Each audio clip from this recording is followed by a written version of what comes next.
The roses were blooming when the generals came to understand that everything they knew about war had become obsolete. Trent Park stood like a beautiful lie in the English countryside.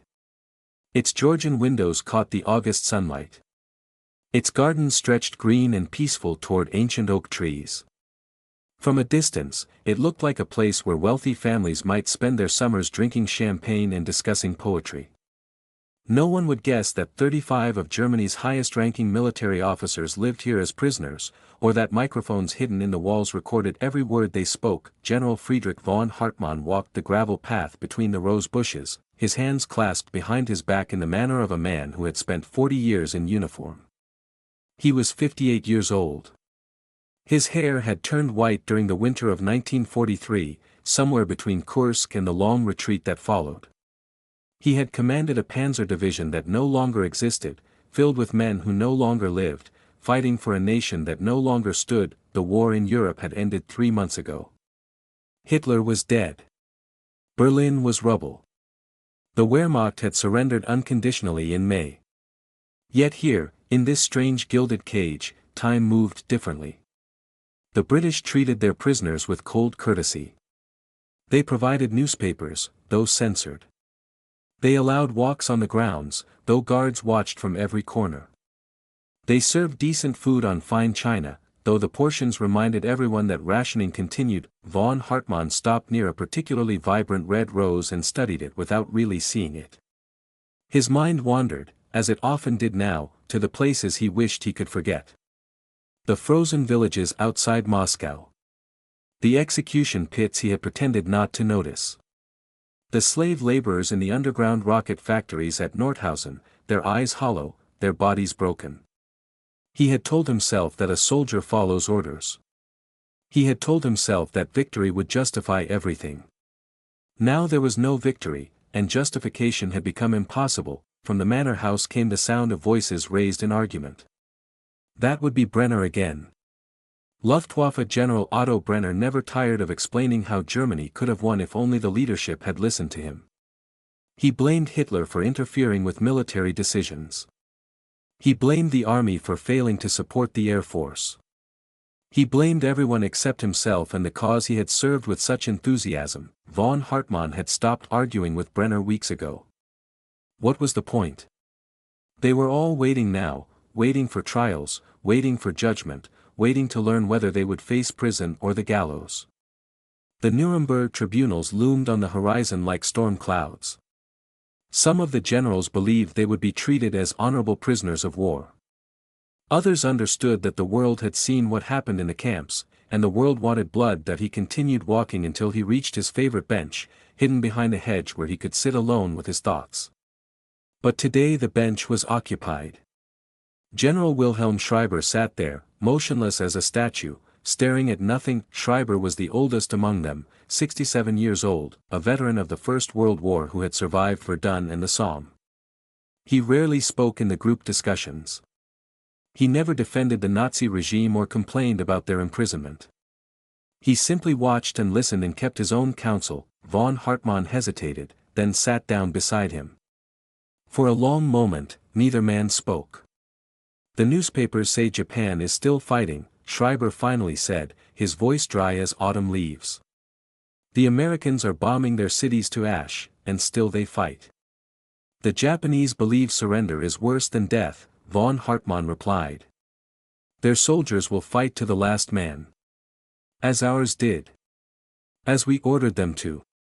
Schreiber's eyes remained fixed on some distant point. I remember giving that order. Hold until relieved. Fight to the last bullet. I sent thousands of boys to their deaths with those words. Von Hartmann had no answer. He had given the same orders. Every general here had. Do you know what I think about now? Schreiber continued. I think about the fathers. All those fathers who raised their sons, who taught them to walk, who watched them grow, and then received letters telling them their boys were gone. I sent those letters. Hundreds of them. I told them their sons died with honor for the fatherland. He paused. I wonder if any of those fathers believe me now. The sun was beginning to set, painting the sky in shades of orange and red. Somewhere in the manor, Brenner's voice rose again in angry proclamation. The guards changed shifts with military precision. The hidden microphones continued their silent work. Von Hartmann looked at the sky and thought about the Pacific War, still raging on the other side of the world. He thought about the Japanese soldiers fighting in their island bunkers, and the American soldiers dying to dig them out. He thought about how war had become something monstrous, something that consumed entire nations and left nothing but graves, that he did not know that in less than 24 hours, a single bomb would change everything.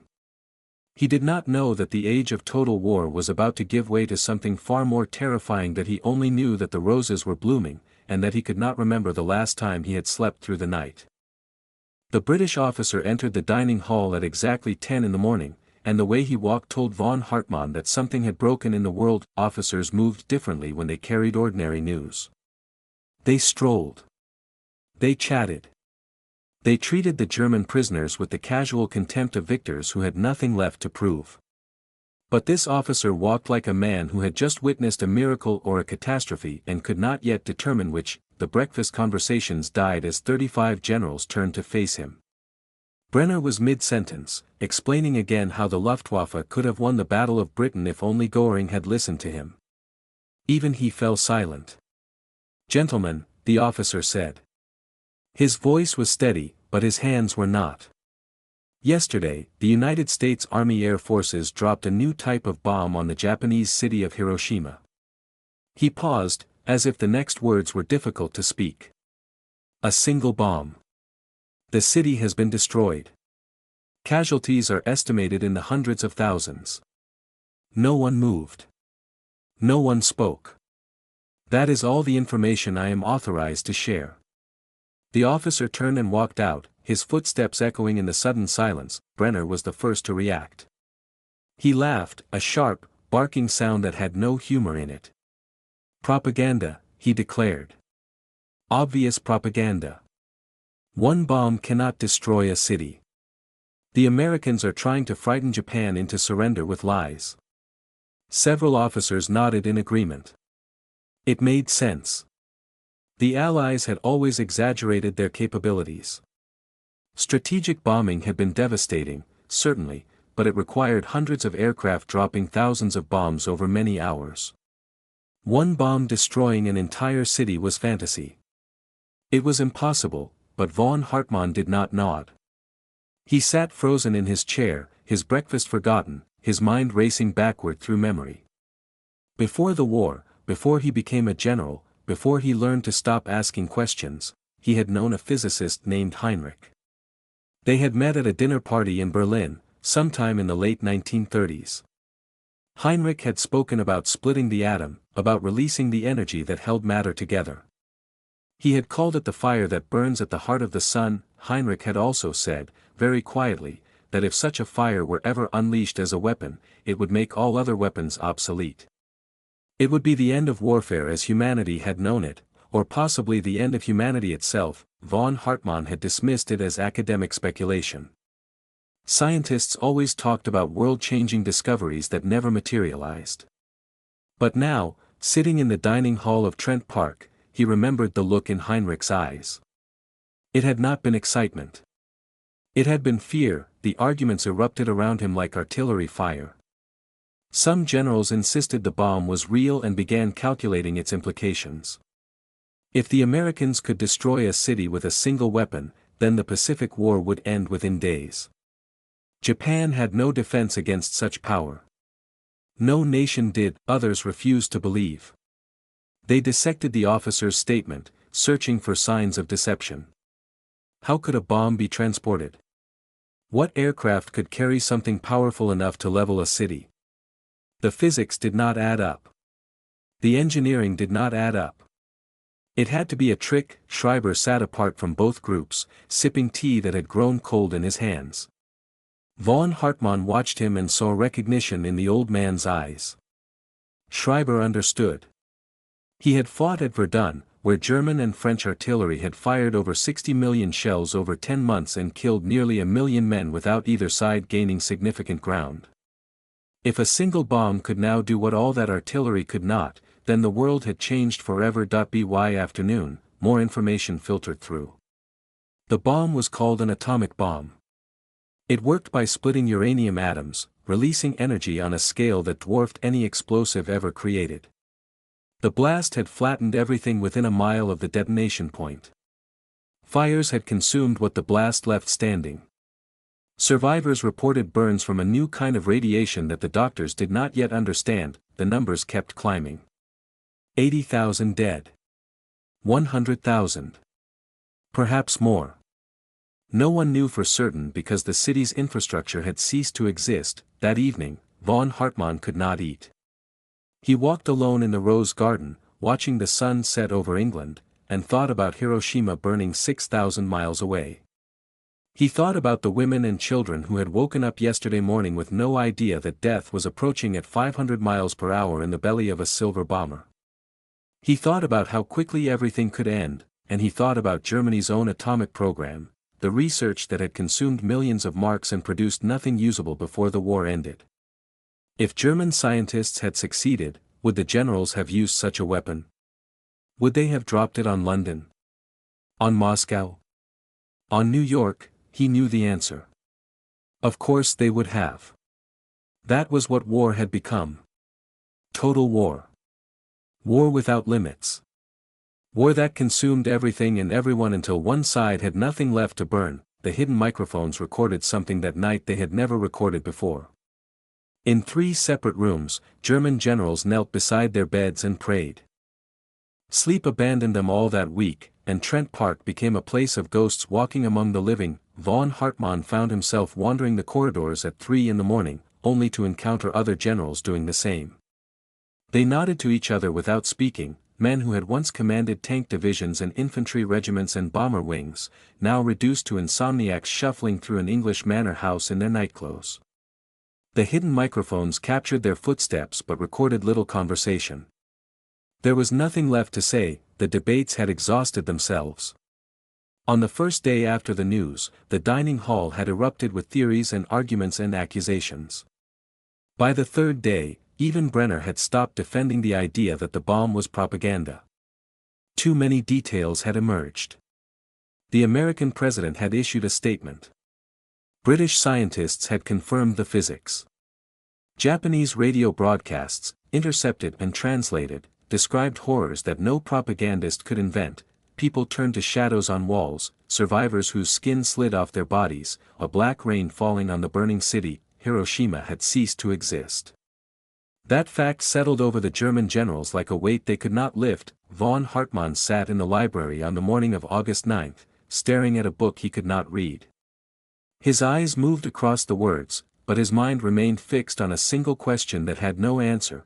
What kind of world would exist now that such weapons were possible? He thought about the Eastern Front, where German and Soviet armies had slaughtered each other for 4 years across 1,000 miles of frozen wasteland.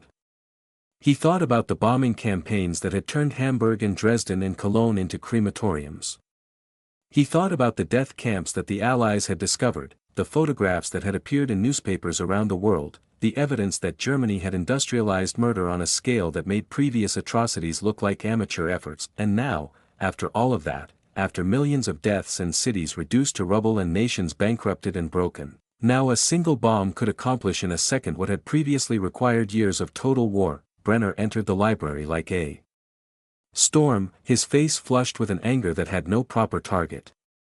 He had been drinking, von Hartmann realized. The British allowed the generals small rations of alcohol, and Brenner had clearly exceeded his. "You look satisfied," Brenner snarled. "Sitting there like a philosopher while the world burns. You always thought you were better than the rest of us." Von Hartmann did not rise to the bait. "I am thinking about what comes next. What comes next is that we hang. You, me, all of us. The Americans have shown what they can do. Do you think they will hesitate to punish us now that they hold such power? Perhaps we deserve to be punished." Brenner's fist slammed against a bookshelf. "Deserve? I served my country. I followed orders. I did my duty as a soldier. That is not a crime. And the camps? The executions? The slave labor? I knew nothing about any of that. Brenner's voice rose to a shout. I was Luftwaffe.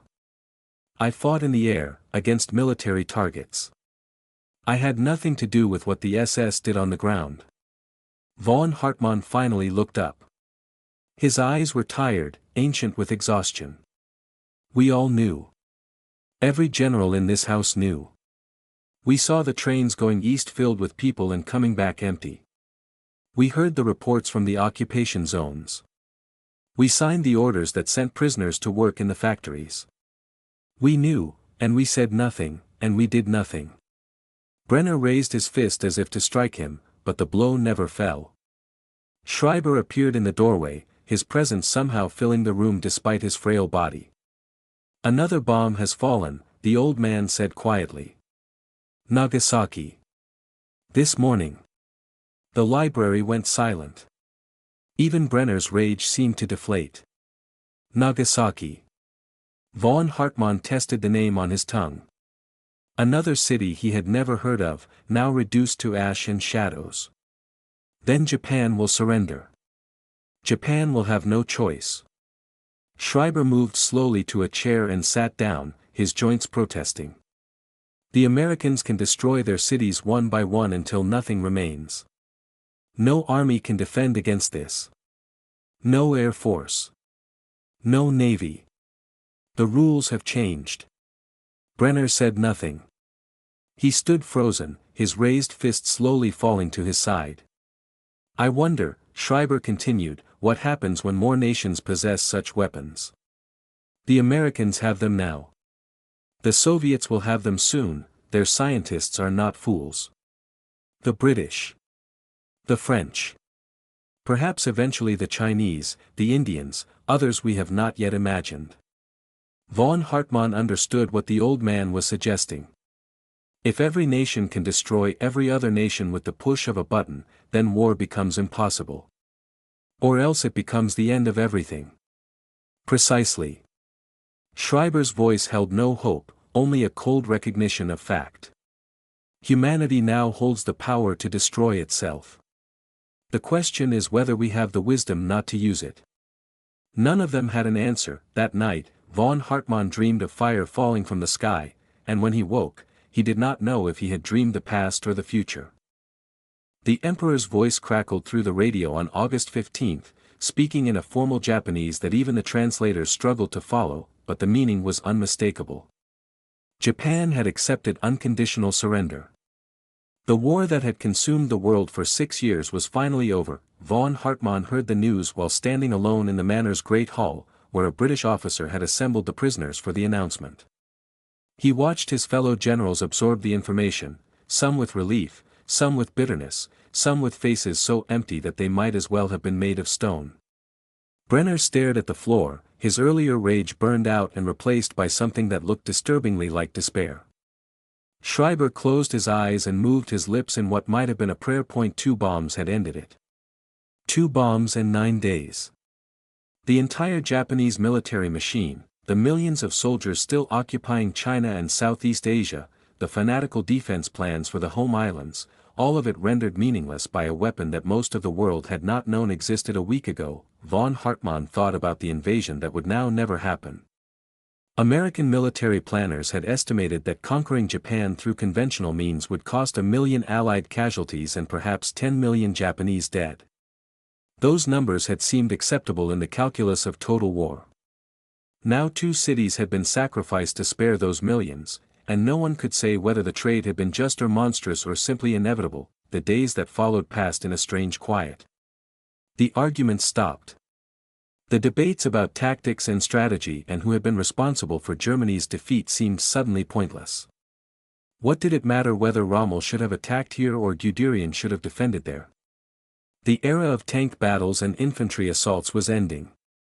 The future would be shaped by physics, not by generals. Brenner emerged from his room after 2 days of isolation. He looked like a man who had aged a decade in a week. He asked about his family, his wife and 2 young daughters who had last been in Berlin. No one had information. The city had been carved into sectors by the occupying powers, and millions of refugees were still searching for each other across the ruins of Europe. Von Hartmann watched Brenner move through the manor like a sleepwalker. All his certainties had crumbled. The Luftwaffe officer who had boasted of Germany's near victory now spent hours staring out windows at nothing. He no longer spoke about what could have been. He only asked, again and again, whether anyone had news from Berlin. Schreiber spent his final days at Trent Park writing letters. Not to the living, he had no family left, but to the dead. To friends who had fallen at Verdun 30 years ago. To a brother killed at the Somme. To junior officers he had sent into battles from which they never returned. The British guards who collected his mail did not know what to do with letters addressed to men who had been dead for decades, so they filed them away with his other papers. Decades later, historians would find them in archives and marvel at their mixture of grief and apology. On the night before the first group of generals was scheduled for transfer to Nuremberg, von Hartmann walked one final time through the Rose Garden. The summer was ending. The blooms were beginning to fade, their petals falling to earth like small surrenders. The moon hung full and silver over the English countryside, the same moon that had watched over Hiroshima and Nagasaki and would watch over whatever came next. Schreiber was waiting on the bench they had shared so many times. Von Hartmann sat beside him without speaking. "I have been thinking about legacy," Schreiber said eventually. His voice was weak, tired in a way that went beyond physical exhaustion. "About what we leave behind. I spent my life studying war, fighting wars, teaching others to fight. I believed I understood it. I believed there were rules, strategies, ways to win honorably and limit suffering." He shook his head slowly. "I understood nothing." Von Hartmann looked at the stars. "None of us did. The atomic bomb makes everything I knew obsolete. The cavalry charge became obsolete when the machine gun was invented. The infantry assault became obsolete when aircraft could bomb from above. Now everything has become obsolete. One weapon can end a city. A few weapons can end a civilization. Then perhaps this is the end of war itself." Schreiber made a sound that might have been a laugh. "That is what they said after the last war. The war to end all wars, they called it. 20 years later, we proved them wrong. Humanity does not learn. We only build larger weapons and find new excuses to use them."